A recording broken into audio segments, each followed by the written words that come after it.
Hello दोस्तों, NGM physics classes में आपका स्वागत है। दोस्तों, आज फिर से आपके सामने नई क्लास लेकर आया हूं। आज टॉप 10 क्वेश्चन आपके सामने रहेंगे। Previous year question, very important, very most question UP PGT, TGT और जीआईसी लेक्चरर के लिए मैं आप लोगों को बताने जा रहा हूं। दोस्तों, ये क्वेश्चन हमारे आज गति के नियम से हैं। गति के नियम से जितने भी क्वेश्चन यूपी टीजीटी पीजीटी में पूछे जाते हैं उनके क्वेश्चंस हैं और बहुत इंपॉर्टेंट, बहुत मोस्ट क्वेश्चन है जो कई बार आए हुए हैं। चलिए स्टार्ट करते हैं। क्वेश्चन नंबर 1 आपके सामने ये रहा। दोस्तों, पहला क्वेश्चन ये लर्न टॉप क्वेश्चन है, आपके सामने दिया है। देखो, हलवा क्वेश्चन है। क्रमशः 10 न्यूटन 3 मीटर प्रति सेकेंड हुआ 200 किलोग्राम बल वेग व मात्रा की नई इकाइयां मानने पर, ध्यान दीजिए यहाँ पास, हमें किसकी नई इकाई मानना है? वेग और मात्रा की, ठीक है ना। नई इकाइयां मानने पर समय व ऊर्जा की नई इकाइयां बताना है। क्या बताना हमें? समय और ऊर्जा की नई इकाइयां बताना है। तो चलिए दोस्तों स्टार्ट करते। कितने न्यूटन का बल लग रहा है? सबसे पहले बल देखेंगे। यहाँ पास बल लग रहा है MA, ओके। कितने लग रहा है? 10 न्यूटन का। और यहाँ पास पहले तो मैं लिख लेता हूं इसमें क्या क्या है। देखिए क्या क्या लिखा है। F= 10 न्यूटन, ठीक है। फिर यहाँ मीटर वेग है 3 मीटर प्रति सेकेंड और यहाँ पास मास दिया है 200 किलोग्राम, राइट। ये आपके सामने लिखा हुआ है। यहां पास हमें क्या निकालना? सबसे पहले वेग और मात्रा की नई इकाइयां मानना, राइट। तो चलिए स्टार्ट करते हैं। यहां पास F= अगर हम MA रख देना तो क्या हो जाएगा? यहां पास बल का वैल्यू रखिए 10, मात्रा भी लिखा हुआ है क्या? 200 into A, नहीं पता। A हो जाएगा, नीचे जाएगा 110/200। काटोगे इसको तो वह 1/20 मीटर प्रति सेकंड स्क्वायर आ गया त्वरण। क्या आ गया? त्वरण। अब यहां पास ये देखिए, ये जो त्वरण लिखा हुआ है भैया, इस त्वरण को हम क्या करेंगे? आगे डराइव करेंगे, क्योंकि त्वरण बराबर होता है वेग बटे समय बराबर 1/20। चूंकि ऑलरेडी हमें गिवन है 3 मीटर वेग का, तो वेग का वैल्यू रखेंगे 3/t = 1/20, राइट। तो t बराबर आ जाएगा हमारा 20 सेकेंड। कितना? सॉरी, इसको ऐसे लिखेंगे 20 × 60, कितना आया? 60 सेकेंड। ये हमारा समय मिल गया। क्या मिल गया? हमें समय मिल गया। और ये समय t पहला हमें समय मिला। ये समय मिल गया ना, यानी हमने देखा कि वेग व मात्रा मतलब द्रव्यमान की यूनिट्स को हमने माना, तो हमें क्या मिल गया? समय 60 सेकेंड। अब हमें जूल यानी उसकी ऊर्जा को निकालना है। तो आपको पता है जो कार्य हो रहा है इसमें, ऊर्जा वहीं से निकलेगी। लेट्स यहां से इसको मिटा देते हैं, फिर आगे और सॉल्व करेंगे, ठीक है। देखिए कितना अच्छा क्वेश्चन है ये पीजीटी में, जिनको झोंक के पूछा जाता है ऐसे क्वेश्चन। और पीजीटी, टीजीटी, जीआईसी लेक्चरर, ठीक है ना, और अदर एग्जाम जितने पीजीटी के हैं उन सभी में इससे ऐसे क्वेश्चन पूछे जाते हैं। फिर इसके बाद हमें पूछा मात्रा, तो W=Fx, यानी कार्य बराबर बल गुणे विस्थापन है। अब यहाँ पास जो विस्थापन है ना, तो वेग बराबर क्या होता है? F/t। तो क्या हो जाएगा? V/t। x का वैल्यू यहाँ करो, क्या करोगे? यहाँ पास x की वैल्यू तो F/VT, ठीक है। तो हमें क्या मिला है? बल का कितना मिला है? 10 है। वेग हमारा कितना मिला था? 3 था। और टाइम कितना मिला था? टाइम हमारा 60 सेकेंड आ गया, राइट। तो ये W बराबर देखिए कितना है यार? 10 × 30, ठीक है। और 36 1800, कितना आ गया? 1800 जूल। ये आ गया हमारा ऊर्जा कार्य, ठीक है। तो आंसर देखिए, समय 60 सेकेंड किसमें है? इसमें है। और 1800 जूल यहाँ है। Option number A is right answer. इस प्रकार से इसको बिल्कुल सिंपल तरीके से हम इसको सॉल्व कर लिए। ठीक है दोस्तों, इस प्रकार के क्वेश्चंस हमेशा UP, PGT, TGT, GIS lecturer, DSSB, PGT, physics, केंद्रीय विद्यालय, इन सब में पूछे जाते हैं ऐसे क्वेश्चंस। चलिए नेक्स्ट क्वेश्चन आपके सामने ये रहा। दोस्तों सेकेंड क्वेश्चन आपके सामने है। दो गेंद 5 किलोमीटर प्रति घंटा के वेग से पूर्व दिशा में गतिमान है, तो 10 घंटा पश्चात इसका वेग बदल दिया जाता है और 5 किलोमीटर प्रति घंटा उत्तर की ओर इसका हो जाता है वेग, मतलब बदल करके हम क्या कर देते हैं, इसको उत्तर की ओर कर देते हैं। तो इस समय में त्वरण कितना होगा? ठीक है दोस्तों, तो इसको देखिए, समय तो हमारा ऑलरेडी लिखा हुआ है।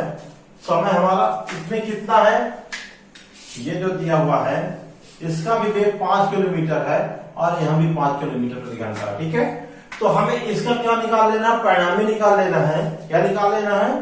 परिणामी, यानी ए, बी और सी। ए सी हमारा परिणामी हो जाएगा, तो ए सी स्क्वायर बराबर कितना होता है? ए सी स्क्वायर बराबर A B square plus B C square, ऐसे इसको कर सकते हैं। ठीक है, तो A C square equal to 5 का स्क्वायर प्लस 5 का स्क्वायर अंडर रूट करेंगे इसका, क्योंकि ए सी यहां आएगा 25 प्लस 25। ठीक है ना, तो ये 50 हो जाएगा। कितना हो जाएगा? 50, और हो जाएगा हमारा 2 अंडर रूट। कैसे इसको करेंगे? 5 दूनी 10 और 10 और 50, इतना हो जाएगा। ठीक है, तो इसमें 5 बाहर निकाल लेंगे। क्या करेंगे? 5 को बाहर निकाल लेंगे और बचेगा अंडर रूट 2, यानी ए सी बराबर कितना आ गया? 5 अंडर रूट 2। ये हमारा ए सी का परिणामी आ गया। दोस्तों अब इसको कैसे आगे सॉल्व करेंगे देखते हैं। हमें समय निकालना है। क्या निकालना है? समय। अब यहां पास समय लिखा हुआ है, आपके पास लिखा था 10 घंटा। कितना लिखा था? टाइम ऑलरेडी लिखा था इसमें 10 घंटा। तो जब देखे आपको क्या निकालना, उसमें पूछा गया कि त्वरण निकालना है। क्या निकालना है? त्वरण। तो भी ए बराबर होता है v अपॉन टी। ठीक है दोस्तों, तो यहां पास क्या है, हमारा परिणामी त्वरण आ गया था, यानी सॉरी परिणामी वेग आ गया था, टोटल वेग। तो यहाँ 5 अंडर रूट 2 और समय दिया है 10 आवर। ठीक है, 10 घंटा। तो 5 दूनी 10 अंडर रूट 2 अपॉन 2 करोगे, इसको ऊपर वाले का ऐसे कर दोगे तो बचेगा 2 अपॉन 2 अंडर रूट 2, और इसको काटोगे तो 1 बटा अंडर रूट 2 आ जाएगा। देखिए कहीं पास है क्या? आप ये देखिए, इसका डायरेक्शन के थ्रू बताते हैं। ये डायरेक्शन आप देखिए, यहाँ पास ऐसे डायरेक्शन है, जो नॉर्थ और साउथ वाली, ये हमारा ईस्ट, वेस्ट और नॉर्थ और साउथ। ये देखिए इसकी डायरेक्शन है, ये परिणामी वेग की डायरेक्शन ऐसे चल रही है। ठीक है ना, ये हमारा ऐसे डायरेक्शन है। इसका जो डायरेक्शन होगा त्वरण का, यानी 1 अपॉन अंडर रूट 2, ये कहां से होगा? देखिए ये नॉर्थ और वेस्ट की ओर होगा। कहीं पर नॉर्थ और वेस्ट लिखा है क्या? Option number C right answer, north और वेस्ट होगा। यानी 1 अपॉन अंडर रूट 2 किलोमीटर प्रति घंटा नॉर्थ और वेस्ट होगा। ठीक है ना, तो इस प्रकार से यह सी इज राइट आंसर। नेक्स्ट देखिए दोस्तों, ये भी लल्लन का क्वेश्चन है। इसमें एक महिला है जो अपनी कार चला रही है बड़े मस्त तरीके से। ठीक है ना, समतल सड़क पर जा रही है बढ़िया। ठीक है ना, और वो 36 से क्या कर रही, देख रही है कि उसके सामने एक हवाई जहाज 30 डिग्री में जा रहा है। ठीक है, एक हवाई जहाज, और हवाई जहाज को देखती है और 110 किलोमीटर से चलाते हुए वह हवाई जहाज के सीधे नीचे आ जाती है। मतलब इतना तेज चलाती है कार को कि हवाई जहाज ऊपर उड़ती है और उसकी कार क्या हो जाती है, नीचे आ जाती है। ठीक है, तो उसकी क्या करना है, हमें वेग निकालना है, यानी जहाज का क्या निकालना है, वेग निकालना है। सबसे मस्त क्वेश्चन ये देखिए, जहाज का वेग। तो कार है, जो कार की स्पीड है, ये जा रही कार राइट 110 किलोमीटर प्रति घंटा, यानी जो इसका जो वेग है, यानी v बराबर, तो वो कितना है, v x बराबर मान लीजिए 110 किलोमीटर। ठीक है, अब वो जो कार है ना, ये यहाँ पास एक क्या है, हेलीकॉप्टर है, हवाई जहाज है, यहाँ पास उड़ रही है, जो कि तार 30 डिग्री पे है, और वो क्या करती है 110 किलोमीटर प्रति स्पीड से उड़ान चलाती है कि वो इसके नीचे आ जाती है, ठीक है ना, यहाँ पास आ जाती है कार उसकी, यहाँ पास, राइट। तो हमें किसकी निकालना है, इसकी, ये जो वेग है ना, इसका जो वेग निकाल लेना, ठीक है ना। ये एक्स अक्ष हो गया, ये वाई अक्ष हो गया। आपको पता है एक्स अक्ष का जो कंपोनेंट होता है v x equal to v cos theta, ठीक है, ये होता है, तो हम इसी से निकालेंगे। और वाई अक्ष का ये वाला जो कंपोनेंट होता है वी साइन थीटा होता है, ठीक है, ये भी निकालेंगे हम। कैसे इसको निकालेंगे, चलिए आगे साथ, इतना सिंपल है, थोड़े से में ही आंसर आ जाएगा। देखिए ये हमें क्या निकालना है, इसका वेग निकालना है, ठीक है। हमें तो ये वाला दिया है, तो हम क्यों ना ये एक्स अक्ष का जो कंपोनेंट है उसमें रख लेते हैं वैल्यू। तो 110 equal to v cos 30 degree, right, ये आ गया।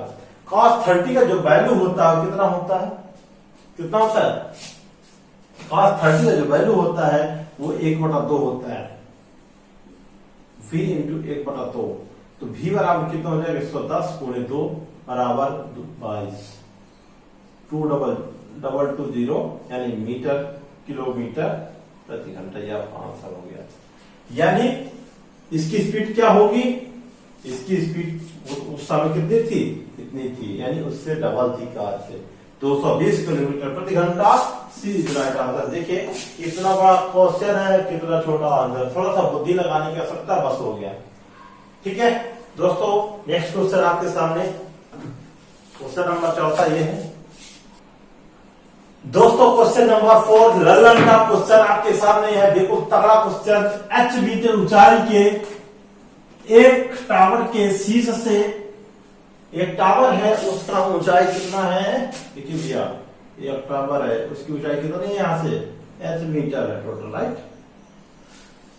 हाँ, शीर्ष से, यहां से, इसकी चोटी से एक पिंड को छोड़ा जाता है, क्या करा जाता है, यहां से एक पिंड को छोड़ दिया जाता है, तो उसे जमीन पर पहुंचने के लिए t सेकंड, यहां पास पहुंचने के लिए उसको समय कितना लगता है, t सेकंड का समय लगता है।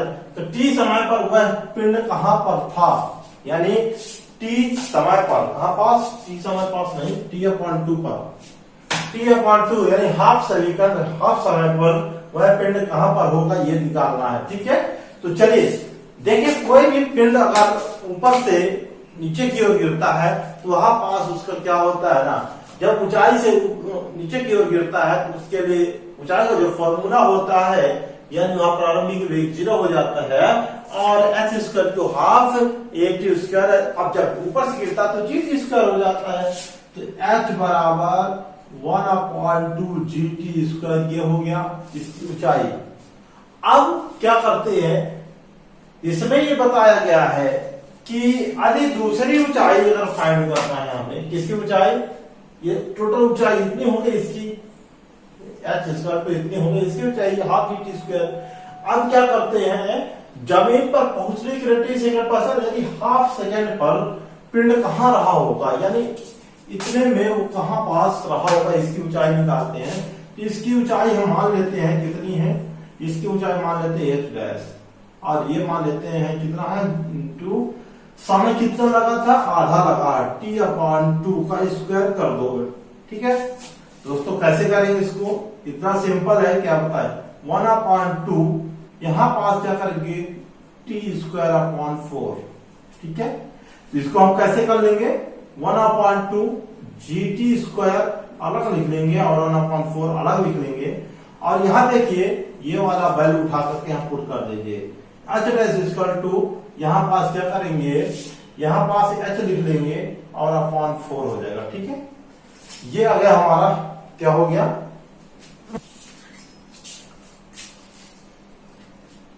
ये बचा आधी ऊंचाई, मतलब जहां पास मान लीजिए यहां पास था वो, और यहां पास उसकी ऊंचाई, यहां से यहां तक ऊंचाई मान लीजिए h डैश है, और टोटल ऊंचाई कितनी h है।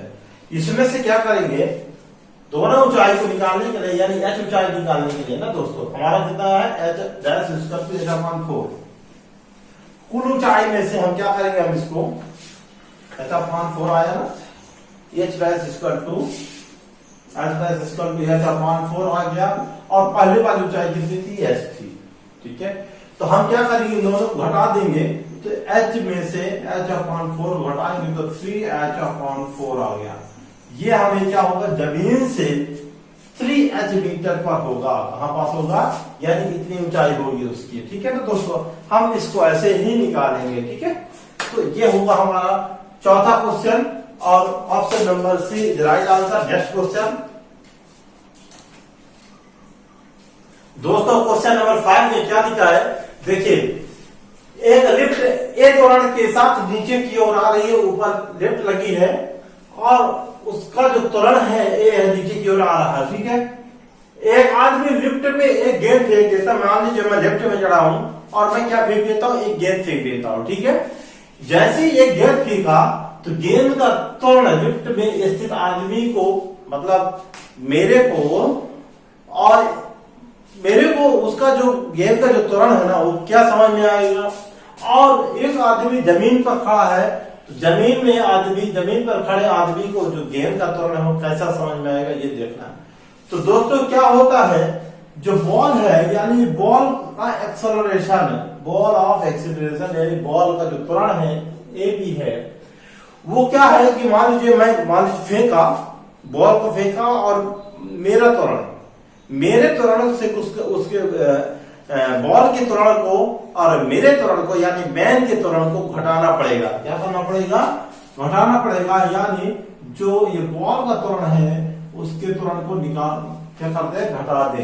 तो किसका निकल आएगा, इसका ए बी, मतलब एक्सेलरेशन फर्स्ट कंडीशन में ई में हम मिला। तो आप देखिए कि जो बॉल है उस पे क्या लग रहा है, गुरुत्वीय त्वरण, बॉल कहां लग जाएगी, नीचे की ओर जाएगी। ठीक है, उसके सतह में लगने की कोशिश करेगा, तो ये क्या हो जाएगा हमारा, ये जी के बराबर हो जाएगा। ठीक है, तो ये हो जाएगा इस प्रकार से, तो ए बी होगा, a b equal to g minus a m, यानी मैन का एक्सेलरेशन त्वरण हो गया। ठीक है दोस्तों, ये पहला कंडीशन में। अब ये पहला कंडीशन, सेकंड कंडीशन में बोल रहे हैं अभी आप कि कोई जमीन पर आदमी खड़ा है, क्या कर रहा है, जमीन पर स्थित आदमी को क्या दिखेगा, तो भाई जो मान लीजिए त्वरण, कोई मैन है, जो आदमी है, जो लिफ्ट में ऑलरेडी चढ़ा है, तो उसका त्वरण समझ नहीं आएगा। बट जो नीचे खड़ा आदमी, तो केवल उसको किसका त्वरण, बॉल का त्वरण बस दिखाई देगा। क्या दिखाई देगा, जमीन में खड़े हुए जो बॉल है उसका त्वरण किसके बराबर दिखाई देगा, वो नीचे की ओर आते हुए दिखाई देगा। जो बॉल होगी उसको नीचे की ओर आते हुए दिखाई देगी, यानी गुरुत्वीय त्वरण दिखाई देगा। क्या दिखाई देगा, तो जो बॉल होगा, यानी बॉल का जो त्वरण होगा, नीचे आने वाले आदमी को जो दिखाई देगा, वो क्या दिखाई देगा, जो गुरुत्वीय त्वरण के बराबर दिखाई देगा। तो ये दो कंडीशन हमारी हो गई। ये दो कंडीशन में सी इज राइट आंसर। इस प्रकार से जमीन पर स्थित आदमी को क्या दिखाई देगा, इस प्रकार से लिफ्ट में स्थित आदमी को ये वाला त्वरण दिखाई देगा, और ये वाला जमीन पे खड़े जाते हो। तो इस प्रकार से ये क्वेश्चन था, ये लॉजिकल क्वेश्चन था, ज्यादा कठिन नहीं था, थोड़ा सा बस हो गया। चलिए क्वेश्चन नंबर अगला देखते हैं। ये सब पीजीटी में पूछे हुए दोस्तों, ठीक है ना, वेरी इंपॉर्टेंट क्वेश्चन है, same to same question PGT में आ जाते हैं। चलिए अगला क्वेश्चन दोस्तों, ये लाला क्वेश्चन नंबर 6। एक निश्चित लंबाई की रस्सी का उपयोग निश्चित वेग से ऊर्ध्वाधर वृत्त में एक पत्थर घुमाने के लिए किया जाता है।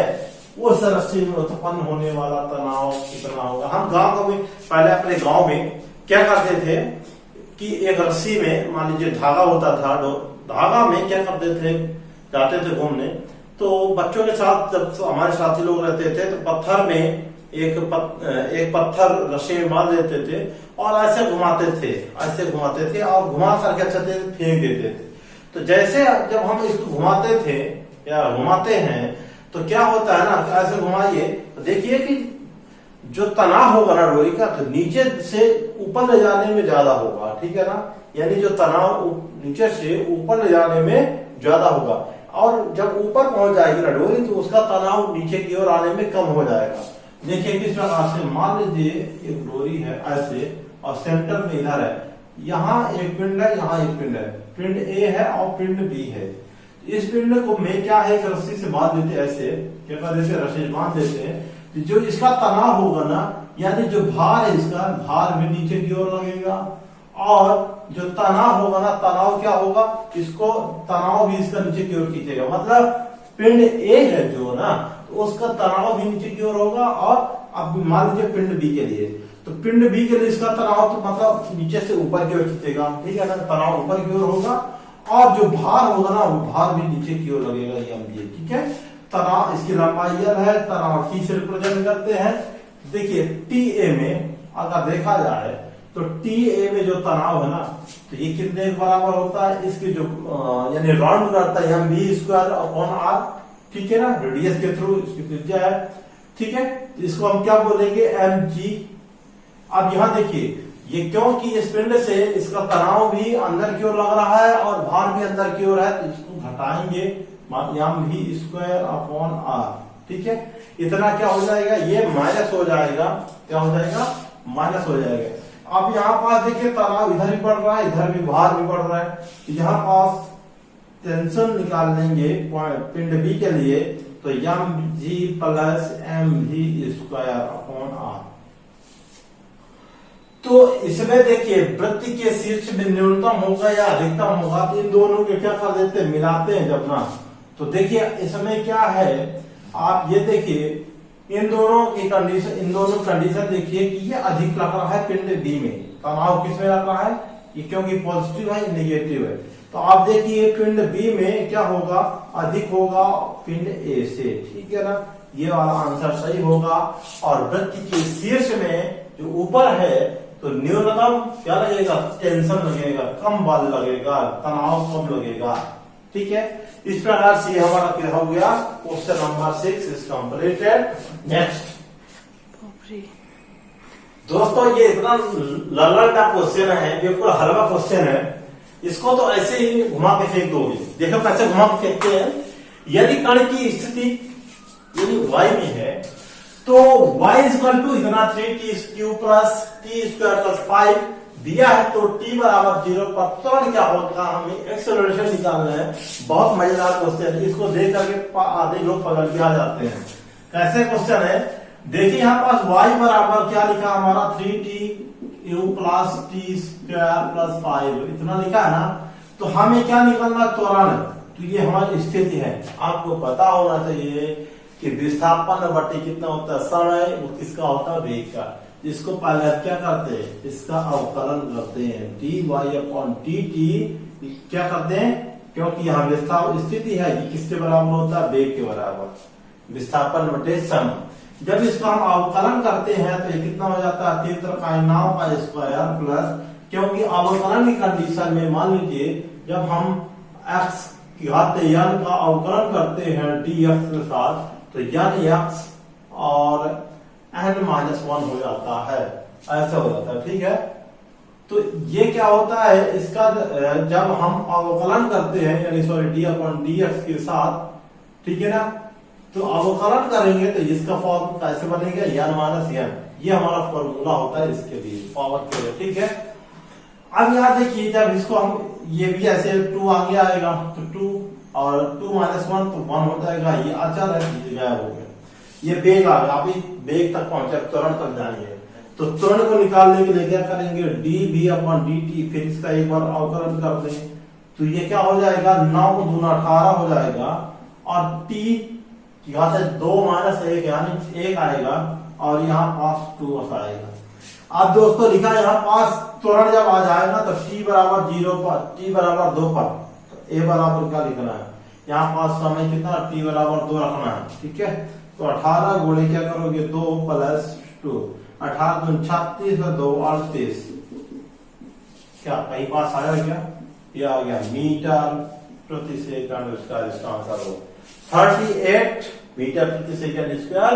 इसका एक्सेलरेशन है, त्वरण है, कितना मजेदार क्वेश्चन था। इसी प्रकार अगले भी क्वेश्चन आप लोगों को सॉल्व करना है ऐसे ही। नेक्स्ट क्वेश्चन दोस्तों, क्वेश्चन नंबर 8 में लिखा हुआ है, एक पिंड पर इतना बल लगता है और विस्थापन इतना है, तो कार्य कितना लगेगा। सीधे सीधे वेक्टर वाला फॉर्मूला अगर आपको पता है, डॉट प्रोडक्ट वाला कि कार्य W बराबर होता है F vector dot x vector यानी बलगुणे विस्थापन, इसका डॉट प्रोडक्ट कर देना है बिल्कुल सिंपल तरीके से है 4i plus 5j plus 6k और डॉट कर देना है 3i plus 7j plus 8k, इतना कर देना है। देखिए कैसे करेंगे, आई से आई डॉट प्रोडक्ट में सीधे सीधे इसका इसके साथ मल्टीप्लाई होगा तो 4 × 12 और i dot i equal to 1 होता है प्लस 5 × 7 = 35, इसके बाद 8 × 6 = 48 ये हुआ, तो 8 × 2 = 16 ये 8 × 2 = 16, 16 × 2 = 18 और 4 × 3 = 7, 8 × 9 कितना आया कहीं पास 7 × 35 होता, सॉरी यहाँ पास, अब ये पास आ जाएगा 8 × 5 = 13 2 15 यानी 95 आ जाएगा आपका आंसर। चलिए आकार कितना है, इतना जूल, ठीक है 95। नेक्स्ट दोस्तों क्वेश्चन नंबर 9 में लिखा है एक कण का प्रारंभिक वेग t बराबर 0 पर है तो इसका त्वरण f at द्वारा प्राप्त होता है, तो रिलेशन इनमें चारों में से कौन सा सही है। सबसे पहले हमें क्या निकालना है, यहां पास हमें दिया है त्वरण, क्या निकालना है, त्वरण ऑलरेडी गिवन है, क्या दिया है त्वरण दिया है, तो त्वरण f बराबर हमें क्या करना है, त्वरण बराबर क्या होता है dv/dt ऐसे कर देंगे, ठीक है, यानी विस्थापन वेग परिवर्तन अपवर्तन अंतराल ये इतना करेंगे त्वरण बराबर, ठीक है। अब इसको हम क्या कर दें, यहां पर इसको एक्सचेंज कर देंगे, यानी dv = कितना हो जाएगा भैया ये f dt, ठीक है। इसको हम अब इंटीग्रेशन करेंगे, समाकलन करेंगे, यानी प्रारंभिक वेग से अंतिम वेग के बीच, तो अंतिम वेग यानी प्रारंभिक वेग u और अंतिम वेग dv तक, ठीक है। और यहाँ हम f तो at फॉर्मूला यहाँ पास क्या करेंगे, यहाँ पर ऑलरेडी दिया है f बराबर t हम कह सकते हैं, क्या कह सकते हैं, तो f पर at प्राप्त होता है, किसमें प्राप्त होता है, यानी f बराबर at, तो हम क्या कर देंगे, यहाँ भी हमारा समाकलन 0 से t के बिटवीन होगा और f का मान रखेंगे at आ जाएगा और dt, ठीक है। यहाँ पास a देखिए, अब ये भी अंतिम वेग से माइनस u के, इसका समाकलन इतना होगा और ये क्या कितना होगा 0 से t के बिटवीन, यानी a बाहर आ जाएगा और बचेगा हमारा कितना बचेगा t 0 से t के बिटवीन, राइट। तो इसको हम कैसे सॉल्व करेंगे, ये t से t यानी हमारा कितना हो जाएगा, इसको जब सॉल्व किए, सॉरी तो ये क्या सॉल्व किया, तो सॉल्व करने के बाद हमें क्या पता चला, इतना होता है, ठीक है ना, इतना होता है t² हो जाएगा और अपॉन 2 में इसका समाकलन जब होता है कैसे होता है, समाकलन फॉर्मूला ये होता है x dx है, ये यहाँ पास x² अपॉन 2 हो जाएगा, ठीक है, ये फॉर्मूला होता है ना। तो ऐसे इसको करेंगे, m2 क्या हो जाएगा t² अपॉन 2 आ गया, और हमने देखा कि v माइनस u = कितना हो गया at² अपॉन 2, ठीक है। इसको उधर भेज दोगे तो u प्लस कितना हो जाएगा at²/2, ये हमारा आंसर है, मतलब ये रिलेशन आ गया और ये बी वाला ऑप्शन इज राइट आंसर, यानी v = u plus half at², ये आंसर सही होगा। नेक्स्ट क्वेश्चन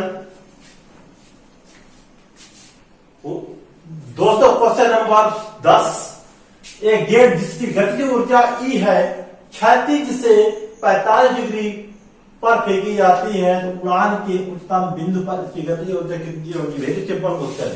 एक गेंद है, क्या है, एक गेंद है, देखिए एक्स वाई कंपोनेंट इसका बनाते हैं हम ऐसे, हमारा y है, ये x है, ये प्रारंभिक v से हम इसको फेंकते हैं, ठीक है, कितने वेग से फेंक दे इसको, v फेंक दे या u वेग से, ठीक है, u वेग से फेंका इसको 45 डिग्री पर, और ये गया कहां, उच्चतम बिंदु तक गया और ऐसे जाती है उच्चतम बिंदु पर। यहाँ पास देखना, देखिए दोस्तों, अगर यहाँ पास देखा जाता तो यहाँ पास ये 0 हो जाता है, ठीक है ना, यहाँ पास 0 हो जाता तो ये वाला क्या होगा, u cos थीटा होगा, यानी u x बराबर u cos थीटा, y और 0 हो जाता है, ठीक है ना। ये भी component u x equal to u cos theta होता है, और ये y के लिए भी होता है, y बराबर u sin थीटा, ये वाला कंपोनेंट ये हो गया।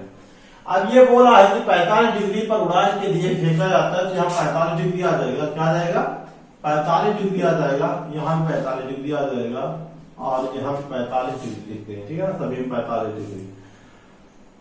इसकी गतिज ऊर्जा निकालना है, तो सबसे पहले यहाँ बिंदु बी पर, कहां पास, बिंदु बी मान ले, ए में मान ले और सी मान ले, इस प्रकार से ए बी सी। तो बिंदु बी पर काइनेटिक एनर्जी मान लीजिए के डैश है, कितना है, के डैश है बिंदु बी पर। तो काइनेटिक एनर्जी जब कितना है, इतना है, तो काइनेटिक एनर्जी मान लीजिए कि होता है 1/2 mu², यहाँ ऐसे मान लेते हैं, ठीक है ना। तो हम क्या कर लेते हैं, 1/2 अधिक, यहाँ पास ux की वैल्यू रख लेंगे m, और यहाँ पास इसकी वैल्यू u cos 45 डिग्री का स्क्वायर लिखते हैं, ठीक है दोस्तों।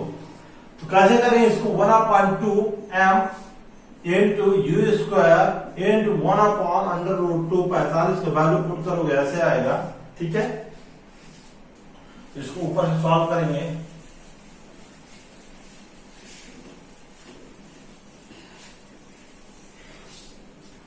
ठीक है। तो देखिए k dash equal to, kinetic energy निकाल रहे हैं हम, गतिज ऊर्जा, तो ये कितना हो जाएगा, 1/2 m u स्क्वायर इंटू 1/2, मतलब √2 हो जाएगा। और यहां देखिए ये किसके बराबर है, यदि काइनेटिक एनर्जी E के बराबर होता है, यानी काइनेटिक एनर्जी इतनी है, तो ये हो जाएगी। तो हम क्या करेंगे, के डैश इक्वल टू क्या रख देंगे, यहाँ पास E रख देंगे, क्या रख देंगे, क्योंकि के बराबर energy half m u square, इतना रख सकते, ठीक है। यहाँ पास इस जगह E रख दिया 2, ये हमारा आंसर आ गया, यानी गतिज ऊर्जा कितनी बन गई, E/2 के रूप में मिल गई, ठीक है ना। अधिकतम यहाँ पास इसकी गतिज ऊर्जा कितनी है, आधी है, ठीक है। तो ऐसे ये क्वेश्चन नंबर 10 कंप्लीट। दोस्तों 10 क्वेश्चन आज कंप्लीट हो चुके हैं। पिछली वीडियो भी बहुत अच्छी वीडियो थी, जो कि लॉ ऑफ मोशन से वीडियो है, उसको भी आप लोग जाकर के देख सकते हैं, बहुत इंपॉर्टेंट क्वेश्चन है। आज की जो वीडियो है equation of motion of equation के हैं, यानी गति के समीकरण के सूत्र हैं, ठीक है ना। तो ये गति के समीकरण के फॉर्म सूत्र इसमें अप्लाई हुए हैं, और गति के समीकरण के ही ये क्वेश्चन है, जो कि यूपी, टीजीटी, पीजीटी है, जीआईसी लेक्चरर और अदर जितने भी पीजीटी एग्जाम्स हैं, उनके लिए महत्वपूर्ण क्लास है। आप लोग इस क्लास को शेयर, लाइक जरूर करें और सब्सक्राइब करें। जय हिंद।